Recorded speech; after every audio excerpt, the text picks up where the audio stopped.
Okay, let's just dive right into it. Today, we're exploring a highly profound text from classical Chinese philosophy, the Zongjing Lu, that completely pulls back the curtain on the essential meaning of Tathagata's liberation. If you've ever felt that discussions of ultimate spiritual freedom are a bit too abstract, or maybe just totally detached from everyday reality, well, this explainer is going to change that. We're going to visualize exactly what it means to truly free the mind. To really grasp this profound concept without getting totally lost, we're going to follow a clear path today. We'll start with the ultimate freedom, then ask, who is the Tathagata? Look at some metaphors of liberation, explore the idea of not empty but full, and finally, end with the Buddha within you. All right, part 1, the ultimate freedom. So we're kicking things off by confronting a really common misconception, this idea that Buddhist liberation is just a big void of nothingness. Master Hunang actually beautifully illustrates the one mind here. The source text makes it crystal clear. True liberation means there are no letters, no life and death, no sorrow or joy, and absolutely no bondage. You know, when Hunang says originally there is not a single thing, he's definitely not describing some dead, empty space. No, he's describing a state completely free of our endless worldly striving and all that conceptual baggage we carry around. There's no dust simply because there's no rigid ego for that dust to land on in the first place. So the really crucial takeaway here is that true liberation totally escapes all of our normal everyday measurements. The text actually calls it the inconceivable liberation. And well, why inconceivable? Think about it. Our human minds absolutely love to put things into neat little boxes, right? Something either exists or it doesn't. But this liberation, it exists by not existing in the way we usually think about existence, and it doesn't exist without completely vanishing. It completely avoids those extreme ends of being and non-being. It isn't trapped by life, and it isn't trapped by death. It's just entirely beyond any quantitative measure we could ever possibly try to apply to it. Moving on to part 2. Who is the Tathagata? Now, what's really fascinating here is how simply breaking down just a single word can unlock this entire philosophy. The word Tathagata perfectly describes the one mind, and getting to the essential meaning of Tathagata's liberation starts right here. Ru means unchanging, never, ever losing its pure self-nature, and Lai means to come, or to manifest based on conditions. So, the Tathagata doesn't rigidly cling to its own purity. Instead, it effortlessly responds to our reality, appearing whenever and wherever the conditions are right, but it does all of that without ever altering its core perfection. Pretty amazing, right? And this brilliantly illustrates that you literally don't have to travel anywhere to find freedom. You know, in our everyday lives, we tend to think of movement as strictly physical. We go from point A to point B to find happiness or peace or whatever it is we're looking for. But the Tathagata's nature is what's called the coming of non-coming.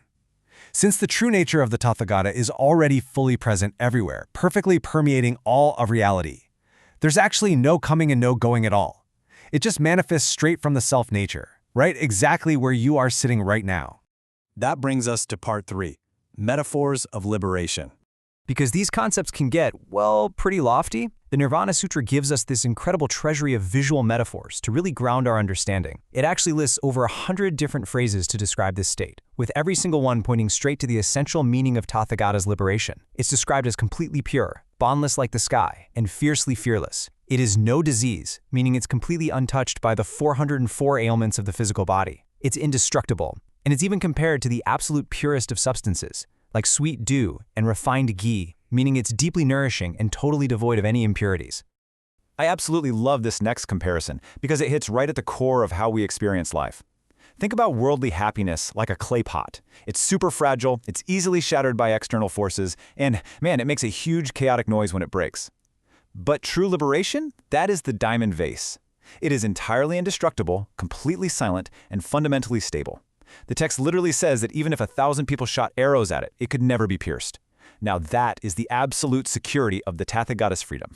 Furthermore, this freedom is vast, like the ocean. You simply cannot measure it out with little cups or buckets. It holds infinite treasures, and it's gently illuminating, just like the sun and the moon.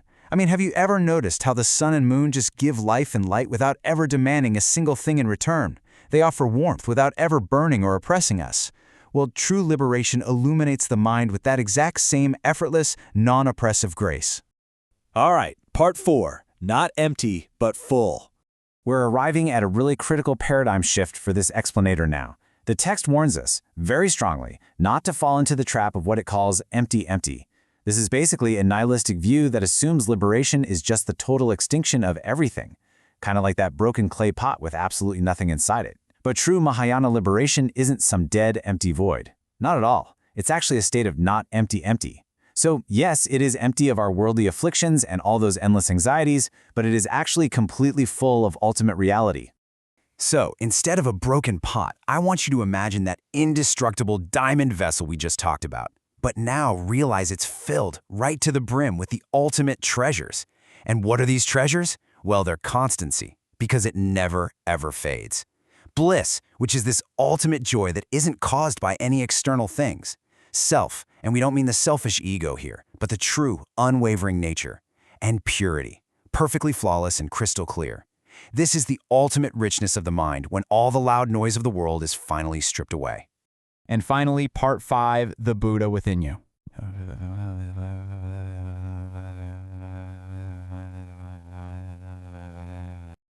So where exactly is this majestic, diamond-like, boundless freedom hiding out? Well, the ancient hermit Han Shan declared a pretty profound truth about this. Think about this guy. He lived in a freezing cold cave with absolutely nothing. No fancy clothes, just coarse food. Yet he famously said, "Let 1,000 sages appear, I have the innate Buddha within." He deeply recognized that no matter what external miracles occur, or no matter what worldly riches are dangled right in front of him, absolutely nothing surpasses the innate, natural Buddha that already exists right inside of us. Let's just connect the dots logically here, because the source text lays it out perfectly. Your very nature, as a sentient being, is fundamentally identical to the nature of all reality, or all dharmas. And the nature of all reality? Well, that is exactly the nature of the mind. And the nature of the mind is exactly the inconceivable liberation of the Tathagata. There is zero separation. The ultimate freedom we've been discussing this whole time isn't something you go out and acquire. It is the very fabric of who you fundamentally are. Now, the text uses this brilliant final metaphor to explain why we don't always feel this freedom. Just think of water and wind. The water's true nature is calm, clear, and perfectly capable of reflecting the light, right? But ignorance and our daily stresses, they act like heavy winds, whipping up these chaotic waves on the surface. And those waves distort the reflection, which makes us think we're somehow broken. But actually, way beneath those turbulent waves, the deep, pure water of your inner liberation remains completely untouched. It never loses its innate capacity to reflect the truth. So I want to leave you with this final, provocative thought to carry with you long after this explainer ends. If the essential meaning of Tathagata's liberation is that this vast, diamond-like, completely bliss-filled freedom is already the very nature of your own mind, what is the wind that's currently whipping up the waves in your life?